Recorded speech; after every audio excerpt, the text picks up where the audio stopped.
सुमन का ससुराल। सुमन अनाथ थी। वह दूसरों के घर जाकर काम करके अपना गुजारा करती थी। एक दिन की बात है, दरवाजे के पास से आवाज आता है। बाहर जोरों से बारिश भी हो रही थी। सुमन बोलती है, अरे भाई आ रही हूँ, थोड़ा रुकिए। सुमन जाती है, देखती है तो 2 लोग खड़े थे। वे उन्हें अंदर बुलाती है। सब अंदर जाते हैं। तब सुमन बोलती है, आप लोग कौन हैं और मेरे घर कैसे आना हुआ? बेटा, हम जोधपुर के रहने वाले हैं। मैं यहाँ अपने बेटे के लिए रिश्ता देखने आई थी, पर वो रिश्ता हमें जमा नहीं, इसलिए हम तुरंत वहाँ से चले आए। आते वक्त बारिश इतनी तेज होने लगी कि हमारी गाड़ी आगे बढ़ ही नहीं पा रही थी और हमारी गाड़ी का टायर भी पंक्चर हो गया। हमें थोड़ी देर का वक्त चाहिए। बारिश थमने के बाद हम यहाँ से चले जाएंगे। अच्छा तो ये बात है। कोई बात नहीं आंटी, आप यहाँ रुक सकती हैं। मैं आप लोग के लिए चाय लाती हूँ। सुमन उन लोग को चाय पिलाती है।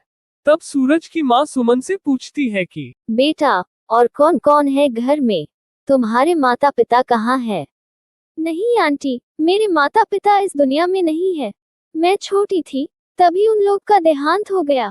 मैं अकेले रहती हूँ। अच्छा, तो फिर घर खर्च कैसे चलाती हो? कोई काम तो करती ही होगी। हाँ आंटी, मैं लोगों के घर जाकर उनके घर के काम करती हूँ, जिससे मेरा खर्चा भी निकल जाता है और पढ़ाई लिखाई भी हो जाती है। अरे वाह, ये तो बहुत अच्छी बात है। अभी तुम क्या पढ़ रही हो? आंटी, अभी मैं एमएससी कर रही हूँ।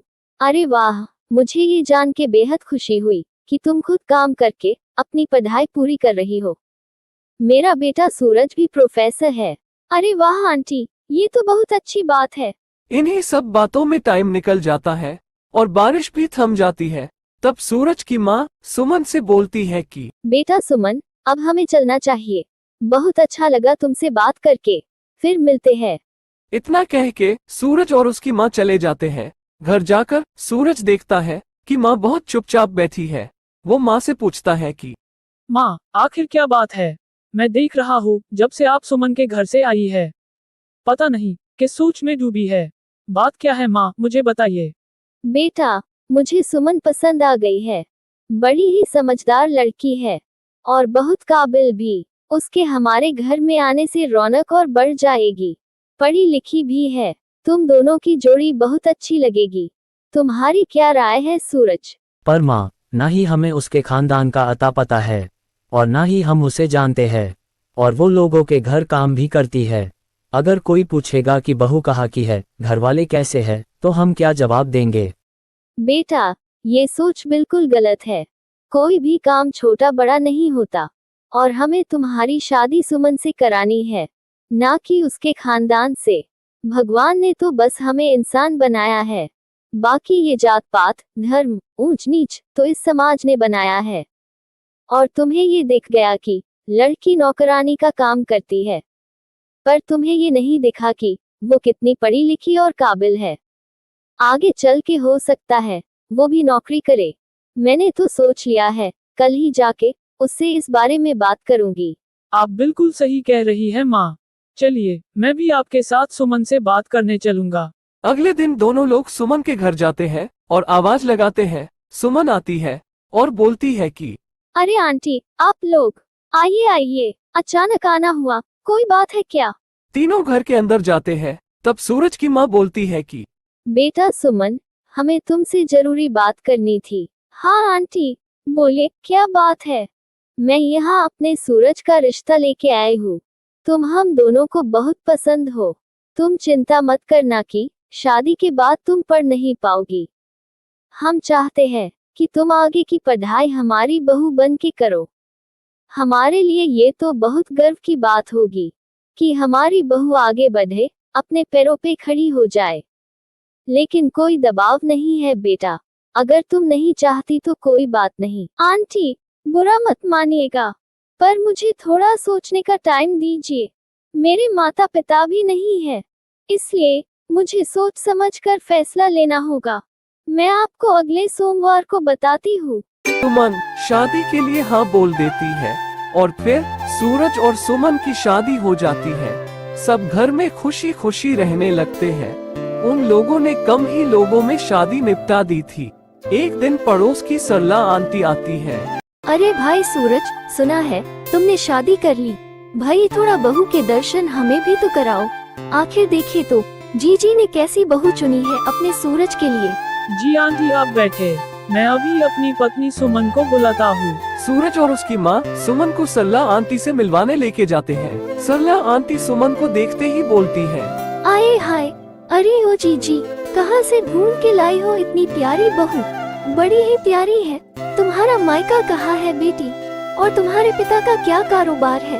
आंटी, मेरे माता पिता नहीं हैं, मैं अनाथ हूँ। अच्छा बेटी, तुम अंदर जाओ और आराम करो।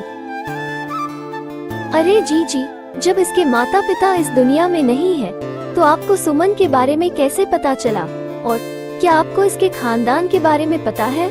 नहीं सरला, मुझे सुमन के खानदान के बारे में कुछ नहीं पता, और न ही मैं जानना चाहती हूँ। मुझे सुमन पसंद आ गई और मुझे ये रिश्ता अच्छा लगा। अरे जीजी, आप नहीं जानती, पता नहीं किस जाति की है। आपको तो ये भी नहीं पता, और आपने अपने सूरज की शादी इससे कर दी। एक बार पता तो लगा लेती कि कौन सी जात की है। सरला, अब बस भी करो ये जात पात की रट लगाना। और मुझे अपने सूरज की शादी सुमन से करानी थी, न ही उसके खानदान से। और रही बात जाति की, तो जात गुण और कर्म से निर्धारित होती है, और मेरी सुमन बहुत ही गुणवान और काबिल है। और सरला, आज के बाद तुम ये जात पात की बकवास नहीं करोगी। याद रखना, तुम मेरी बहू के बारे में बोल रही हो। दोबारा मैं बर्दाश्त नहीं करूंगी। और हम ही उसका परिवार है, और मैं ही उसकी माँ हूँ। ये सब सुनते ही सरला चुपचाप वहाँ से चली जाती है। बात इतनी तेज हो रही थी कि सुमन को अपने कमरे तक ये सारी बात सुनाई दे रही थी। वो माँ के पास जाती है और रोने लगती है। माँ सुमन से पूछती है कि अरे बेटा सुमन, क्या बात है, तुम रो क्यों रही हो?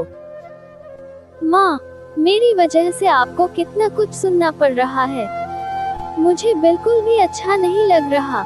अगर मेरे माता पिता इस दुनिया में होते तो आपको इतना ना सुनना पड़ता। बेटा सुमन, तुम पहले रोना बंद करो, और खबरदार जो अपने मोती जैसे आंसू को बहाया तो।